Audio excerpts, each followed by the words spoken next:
Assalamualaikum.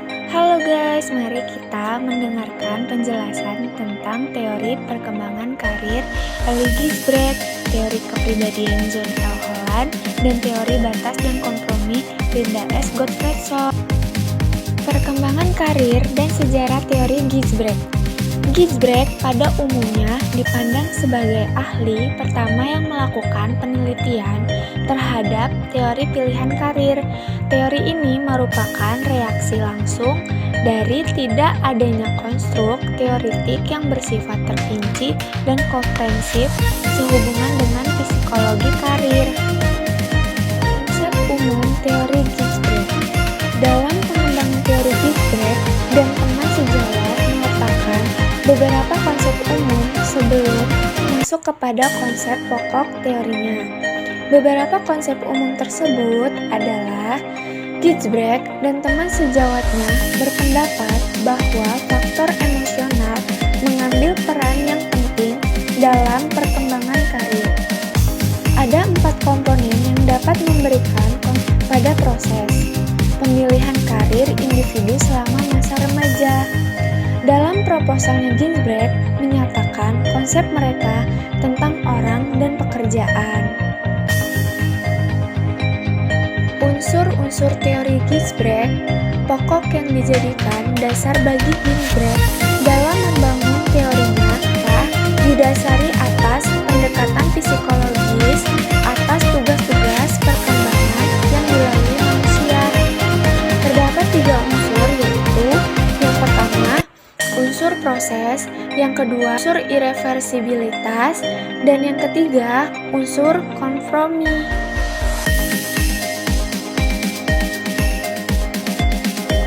Sejarah perkembangan John L. Holland.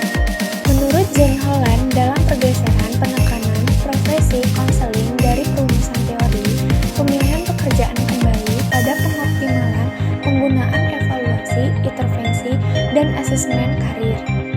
Ia memberikan bimbingan dan dukungan intelektual dari profesional yang mengikutinya dalam ukuran besar.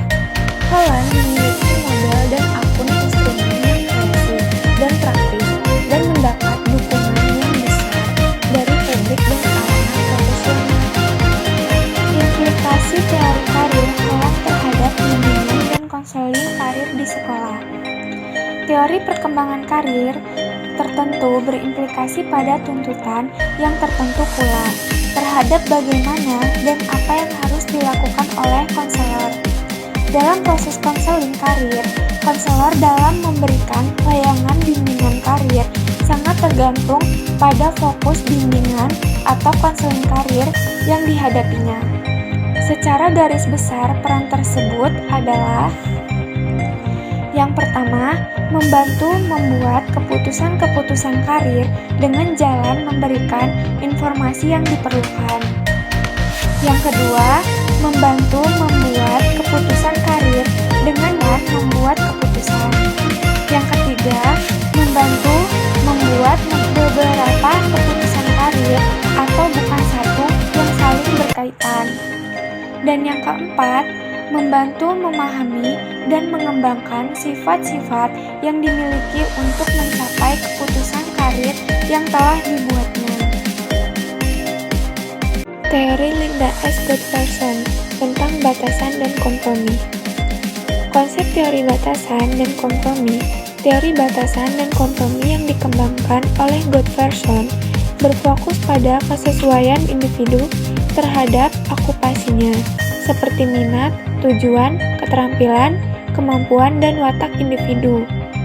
Teori batasan dan kompromi mengusulkan 4 proses perkembangan yang sangat penting dalam menyesuaikan usia individu dengan kemampuan kognitif. Kemandirian perkembangan diri, eliminasi yang progresif terhadap beberapa alternatif vokasi, dan akomodasi atas kendala eksternal terhadap pilihan vokasi. Konsep utama teori batasan dan kompromi. Pada era modern saat ini, pilihan karir mulai mengalami banyak perubahan dibandingkan era sebelumnya. Teknologi baru dalam transportasi dan komunikasi memberikan berbagai macam pekerjaan baru bagi manusia dan membuatnya lebih mudah berpindah tempat dari satu lokasi ke lokasi lainnya. Individu lebih bijak dalam memilih karir. Terlebih memilih karir lebih dilihat sebagai ukuran individu dalam sosial.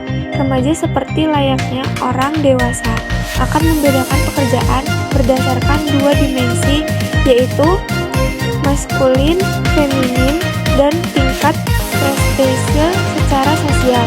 Selain itu, individu juga akan menilai stereotip pekerjaan berdasarkan kepribadian seperti akuntan lawan artis, insinyur lawan guru, dan sebagainya.